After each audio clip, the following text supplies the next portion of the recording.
उम्मीद है अच्छे होंगे और आज के वीडियो को भी एंजॉय करेंगे। हम लोग सीपीसी के लेक्चर को कंटिन्यू करते हुए आगे हैं अगले पड़ाव पे, और आज हम लोग जिस टॉपिक पे डिस्कस करेंगे वो है ऑर्डर 8। ऑर्डर 8 का हम लोग हर एक रूल को समझेंगे, इसलिए ऑर्डर 8 सब डिवाइडेड होगा लेक्चर्स में। इससे प्रीवियस वाले लेक्चर में हम लोगों ने डिस्कस किया ऑर्डर 1 से ऑर्डर 7 तक। हम लोगों ने parties to suit, frame of the suit, recognised agent, pleader, हम लोग इंस्टीट्यूशन ऑफ सूट, हम लोग समन, हम लोग प्लीडिंग प्लेट्स, सब प्रोविजंस पे हम लोगों ने बारीकी से डिस्कस किया। उसके उस हर एक ऑर्डर के हर रूल्स को हम लोगों ने अच्छे से समझा और हम लोगों ने इजीली सरल भाषा में हम लोगों ने उस सभी बातों पे डिस्कस किया। सबसे इंपॉर्टेंट है एपिसोड फर्स्ट में, हर एपिसोड में बोल रहा हूं एपिसोड फर्स्ट बहुत इंपॉर्टेंट है, क्योंकि अगर आप बिगिनर्स हैं, अगर आप जुडिशरी का तैयारी कर रहे हैं तो एपिसोड फर्स्ट आप जरूर देखिए। इन सभी वीडियो का लिंक, सभी लेक्चर्स का लिंक आपको डिस्क्रिप्शन बॉक्स में मिलेगा। उस लिंक पे क्लिक करके आप ऑर्डर 1 से ऑर्डर 7 तक के प्रोविजन को देख सकते हैं। और जो बात कर रहा हूं मैं और एपिसोड फर्स्ट का, तो एपिसोड फर्स्ट में आपको यह पता चलेगा कि सीपीसी में जो इतने सारे ऑर्डर्स हैं उन ऑर्डर्स को हम कैसे याद करेंगे, और उस ऑर्डर के अंतर्गत आने वाले जो इतने सारे रूल्स हैं उसको कैसे याद किया जाए। और सबसे इंपॉर्टेंट क्या है कि जो भी स्टूडेंट जुडिशरी का तैयारी कर रहा है उसको कौन सा ऑर्डर जनरली अपने माइंड में रखना होता है। सभी ऑर्डर को पढ़ने की आवश्यकता नहीं है, तो ऐसे कौन से ऑर्डर हैं जिससे क्वेश्चन रिपीटेडली बनता ही है जुडिशरी में। एपिसोड फर्स्ट में आपको इस बात की जानकारी मिल जाएगी। तो आप एपिसोड फर्स्ट पे दिए हुए लिंक जो डिस्क्रिप्शन बॉक्स में है उस लिंक पे क्लिक करके एपिसोड फर्स्ट को जरूर देखिए, आपको बहुत बेनिफिट होगा। आज के लेक्चर को स्टार्ट करने से पहले अगर आप मेरे चैनल पे नए हैं तो जल्दी से झटपट नीचे दिए गए सब्सक्राइब बटन पे क्लिक कीजिए, चैनल को सब्सक्राइब कीजिए, बेल आइकन दबाइए ताकि आपको डेली लेक्चर मिल सके। अगर आपको कोई समस्या है लॉ से रिलेटेड तो आप कमेंट बॉक्स में कमेंट जरूर कीजिए। तो चलिए आते हैं आज के लेक्चर पे। देखिए, जैसा कि मैंने पहले भी बोला, मैं अभी बोल रहा हूं कि अपने पास वीडियो को, लेक्चर को देखते सुनते वक्त बेरेक या टेक्स्ट बुक जरूर अपने पास रख लीजिए। आपको बहुत ही आसानी से इस बात समझ में आएगी, और सबसे इंपॉर्टेंट यह समझ में आएगा कि जो सीपीसी है उसको हम कैसे पढ़ें। आपको पढ़ने का हैबिट लगेगा सीपीसी को, इसलिए अपने पास लेक्चर को देखते सुनते वक्त बेरेक्ट हो अच्छी बात है, टेक्स्ट बुक है तो और अच्छी बात है, रखे जरूर। तो इस एपिसोड में हम लोग डिस्कस करने वाले हैं मुख्यतः रूल 1 से रूल 5 तक ऑर्डर 8 का।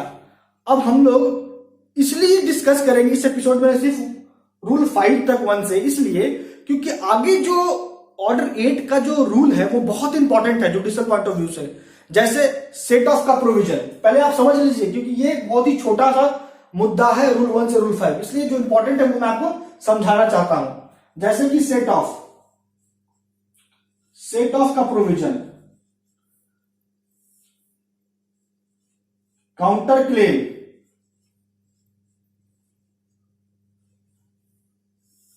ये दोनों ऑर्डर 8 से जब भी सवाल बनता है तो इसी दोनों टॉपिक से बनता है, सेट ऑफ और काउंटर क्लेम। और ये समझना आपको बहुत ही जरूरी है अगर आप किसी भी राज्य के जुडिशरी का तैयारी कर रहे हैं। तो सेट ऑफ क्या होता है, इसका एसेंशियल कंडीशन क्या है, काउंटर क्लेम क्या होता है, इसका एसेंशियल कंडीशन क्या है, दोनों के बीच में क्या डिफरेंसेस है, क्या सिमिलरिटी है, ये सभी हम लोग अलग से सेपरेट लेक्चर के थ्रू जानेंगे, क्योंकि आपको हर बात बताना मेरा कर्तव्य है। और मैं उम्मीद करता हूं, यही हूं अपने से भी, कि मैं आपको हर बात बता पाऊं। इसलिए ऑर्डर 8 की ये जो दो प्रोविजन, जो टॉपिक है, इसको हम लोग अलग से डील करेंगे। अब आइए पॉइंट पे। रूल 1 क्या कहता है, रिटन स्टेटमेंट के बारे में। रिटन स्टेटमेंट कब प्रेजेंट करना होता है डिफेंडेंट को, तो सूट इंस्टीट्यूट होगा, जब सूट ड्यूली इंस्टीट्यूट होगा। और सूट ड्यूली इंस्टीट्यूट होता है कैसे, by the presentation of plaint. Plaintiff ने प्लेंट पर, एकदम समझिए बात को, प्रैक्टिकली समझिए। प्लेंटिफ ने प्रेजेंट किया प्लेंट प्रेजेंट होने के बाद सूट इंस्टीट्यूट हुआ। अगर प्रॉपर कोर्ट में सूट, माफ कीजिए, प्लेंट प्रेजेंट हुआ है तो सूट इंस्टीट्यूट हुआ। सूट इंस्टीट्यूट हुआ, उसके बाद समन इशू हुआ। जब समन इश्यू हुआ डिफेंडेंट को, तो डिफेंडेंट अपने पक्ष में डिफेंस लेगा, या जो एलिगेशन प्लेंट में है प्लेंटिफ के द्वारा अगेंस्ट डिफेंडेंट, उसका जवाब डिफेंडेंट देगा। कैसे देगा? तो by way of written statement. तो रिटन स्टेटमेंट रूल 1। अब रूल 1 कहता है कि जैसे समन सर्व्ड हुआ, सर्विस हुआ समन का डिफेंडेंट पे, उस डेट से 30 दिन के भीतर अपने डिफेंस के संबंध में, अपने डिफेंस हेतु डिफेंडेंट को रिटन स्टेटमेंट फाइल करना है।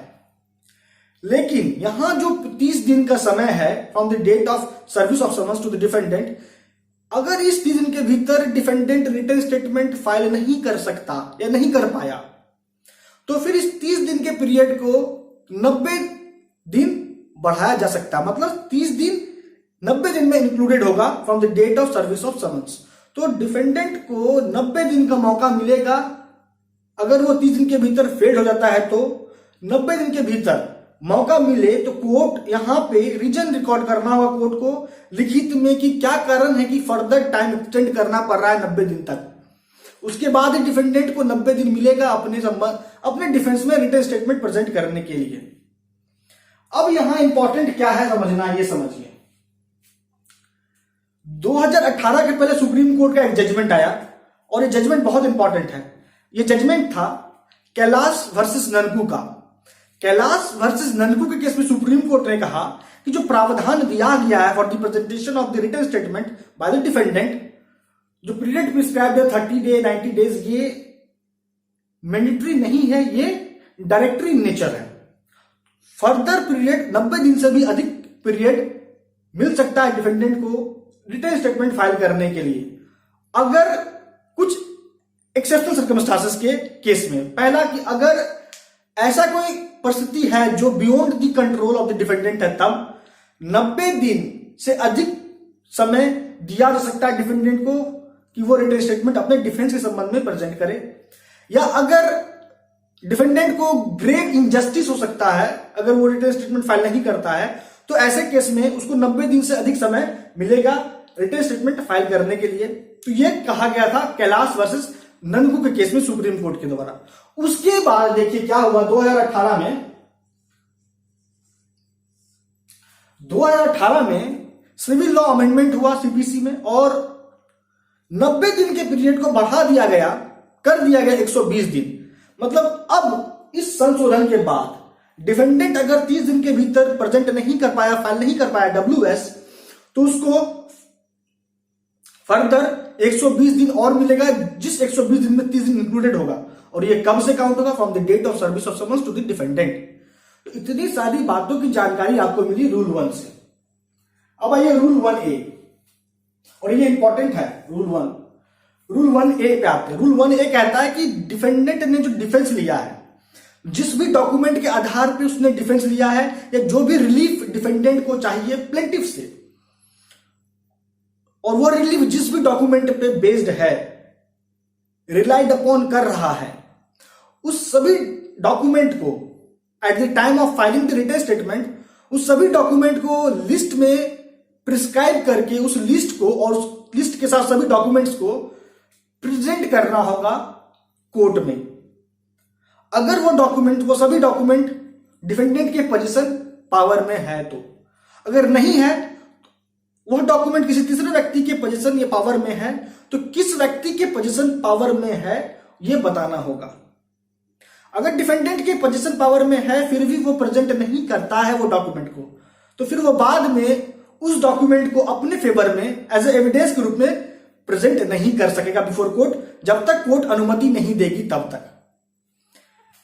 अब देखिए आगे जो कहता है पैराग्राफ रूल 1A का, वो यह है कि जो रूल 1 में जो भी प्रोविजन दिए गए हैं, वह प्रोविजन अप्लाई नहीं होते कुछ ऐसे डॉक्यूमेंट्स में। जैसे पहला, वह डॉक्यूमेंट जो प्रेजेंट हुआ है डिफेंडेंट के द्वारा प्लेंटिफ के विटनेस को क्रॉस एग्जामिनेशन करने के लिए, तो उस डॉक्यूमेंट पे जो प्रोविजन है रूल 1A का वो अप्लाई नहीं होगा।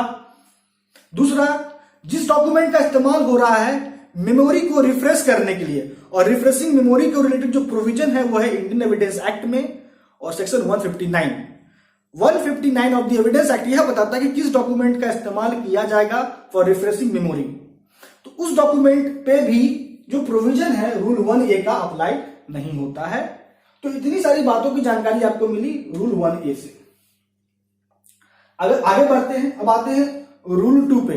कहता है new fact must be specially pleaded, मतलब कि अगर मान लीजिए प्लेंट प्रेजेंट हुआ, प्लेंटिफ के द्वारा जो भी एलिगेशन लगाया गया है प्लेंटिफ के द्वारा अगेंस्ट डिफेंडेंट, तो डिफेंडेंट क्या कर सकता है, या तो उस एलिगेशन को एडमिट कर लेगा या उस एलिगेशन को डिनाई करेगा, यही दो में से एक काम कर सकता है। रूल 2 कहता है कि अगर मान लीजिए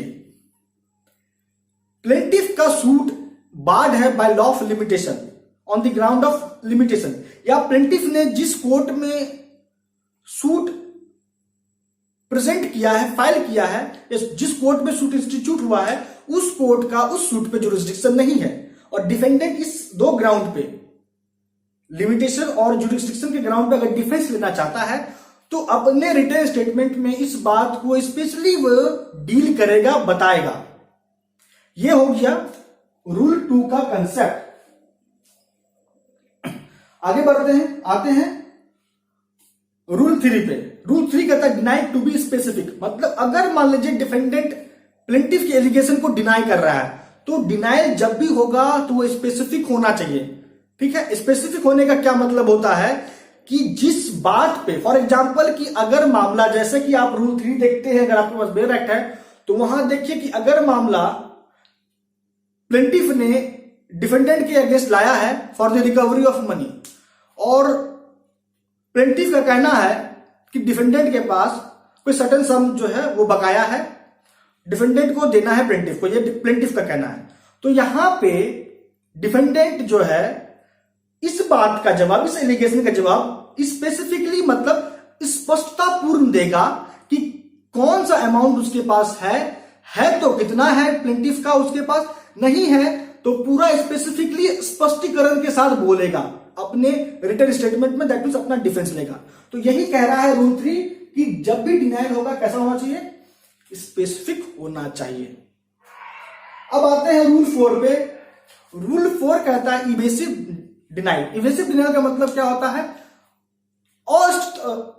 कहने का मतलब क्या है कि अस्पष्ट। डिनाइल कभी भी इवेसिव नहीं होगा, वेग नहीं होगा, होना चाहिए।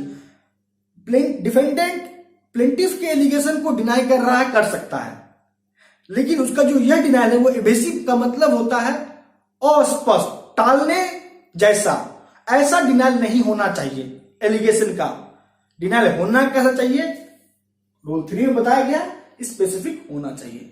तो ये हो गया रूल 4। अब आते हैं रूल 5 पे। रूल 5 कहता है स्पेसिफिक डिनाइल। अगर मान लीजिए जो भी, अब कंसेप्ट समझिए, रूल 5 भी इंपॉर्टेंट है, समझने योग्य बातें हैं इसमें। रूल 5 में रूल 5 कहता है स्पेसिफिक डिनाइल। अब स्पेसिफिक डिनाइल यहां पे कहने का क्या अर्थ है, रूल 5 के अकॉर्डिंग ये समझिए, जो भी एलिगेशन है प्लेंटिफ का डिफेंडेंट के अगेंस्ट, डिफेंडेंट या तो उस एलिगेशन को एडमिट करेगा या डिनाई करेगा। तो अगर डिफेंडेंट यहां पे डिनाई करता है प्लेंटिफ की एलिगेशन को, तो अपने रिटन स्टेटमेंट में यह लिखना उसको आवश्यक है कि उसने डिनाई किया, या उसमें यह लिखना आवश्यक है कि उसने एडमिट नहीं किया एलिगेशन को।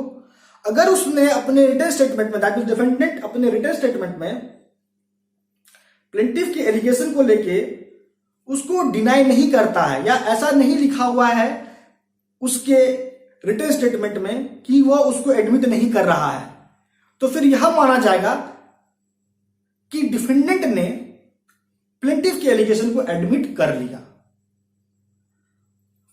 अब यहां जो इसका प्रोविजन है कि जो भी फैक्ट, जो भी एलिगेशन डिफेंडेंट के द्वारा एडमिट हुआ, क्योंकि एक्सप्रेसली डिनाइड होना चाहिए, स्पेसिफिकली डिनाइड होना चाहिए, नहीं हुआ तो यह माना गया कि उसने एलिगेशन को एडमिट कर लिया डिफेंडेंट ने। अब यहां जो भी फैक्ट एडमिट हुआ डिफेंडेंट के द्वारा, कोर्ट चाहे तो उस फैक्ट को अदरवाइज देन ऑन एडमिशन भी प्रूव करने का अनुमति दे सकती है। अब आगे बढ़ते हैं, रूल 5 में प्रोविजन करता है, जो सब रूल 2 है वो यह कहता है कि कोर्ट अपने स्वविवेक का पावर को एक्सरसाइज करते हुए यह तय करेगी कि क्या डिफेंडेंट को प्लीडर चाहिए, डिफेंडेंट क्या प्लीडर अपने पक्ष में रख सकता है या नहीं। ऐसा इसलिए कि अगर मान लीजिए प्लेंट फाइल होने के बाद प्लेंटिफ के द्वारा डिफेंडेंट के अगेंस्ट और उस प्लेंट के अगेंस्ट प्लेंट के जवाब में डिफेंडेंट ने रिटन स्टेटमेंट फाइल नहीं किया, तो भी कोर्ट को यह पावर है कि प्लेंट में कही बातों के अनुसार डिफेंडेंट के अगेंस्ट जजमेंट पास कर सकती है। बस शर्त क्या है कि डिफेंडेंट डिसेबल नहीं होना चाहिए। जजमेंट प्रनाउंस करने के लिए कोर्ट बैठी नहीं रहेगी कि डिफेंडेंट भी अपना रिटन स्टेटमेंट दे।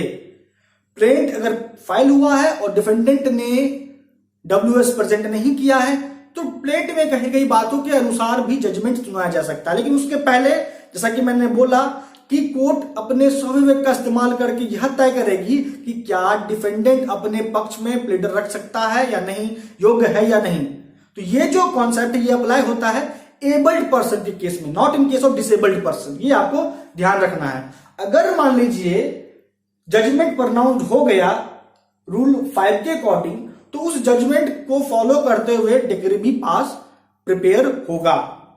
ये है सब रूल 3 रूल 5 का। तो इतनी सारी बातों की जानकारी आपको मिली रूल 5 से। अब जो बच गया प्रोविजन है आगे रूल 6 सेट ऑफ और रूल 6A से, जो आगे प्रोविजन है काउंटर क्लेम को लेके बहुत इंपॉर्टेंट है, बहुत ज्यादा इंपॉर्टेंट है। इसलिए मैं चाहता हूं कि मैं इसको अलग वीडियो के थ्रू आपको बताऊं, ताकि आपको एक भी बात सेट ऑफ से जुड़ा हुआ, काउंटर क्लेम से जुड़ा हुआ एक भी बात नहीं छूटे। और आप ऐसा याद कीजिए इसको, ऐसा आपको समझ में आए कि आप दोबारा इसको भूलिए ही नहीं। आप लोगों से एक और अनुरोध है कि आप नीचे दिए गए डिस्क्रिप्शन बॉक्स में जो लिंक है जुडिशियल एग्जाम प्रिपरेशन का, उस लिंक पे क्लिक करके उस ग्रुप से जुड़िए। आपको बहुत ही बेनिफिट होगा अगर आप बिगिनर्स हैं तो, अगर आप जुडिशरी का तैयारी कर रहे हैं तो भी। तो दोस्तों अब आ चुका है लेक्चर को कंक्लूड करने का टाइम। आज इस लेक्चर में हम लोगों ने ऑर्डर 8 पे डिस्कस किया रिटन स्टेटमेंट को लेकर, और हम लोगों ने रूल 1 से रूल 5 तक के प्रोविजन को देखा। तो दोस्तों आज इस लेक्चर में इतना ही। आपका अब तक हमारे साथ बने रहने के लिए बहुत बहुत